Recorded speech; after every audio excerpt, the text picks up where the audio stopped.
So with that, it made a little difference. So what we're going to do is talk about first how to clean your denim. When you're getting your denim from thrift stores, secondhand, somebody giving it to you, that kind of thing. Some denim, if it's heavily soiled, you're going to have to soak it first in some warm water. Get you some white vinegar and some baking soda. You're going to let it sit overnight. Now, if it has a terrible smell, really bad smell to it, then you're actually going to go in and you're going to put that baking soda on it.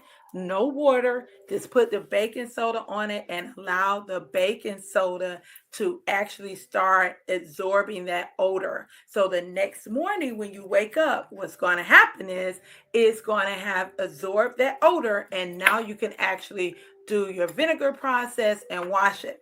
Another thing with distressing, you want to distress your denim before you do all the other stuff and start sewing with it, which means that all of the cutting, tearing, all that kind of stuff we're going to do. I'm going to show you how to do it today. I'm going to show you what tools we're using, all that kind of stuff. You want to do that. And when you wash it, one tip you want to remember, do not use any fabric softener.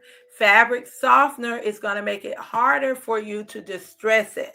After you get done doing all your rips, all your tears, all that stuff, then you can go back in and then do your fabric softener when you're washing it to really get that distressing looking very good.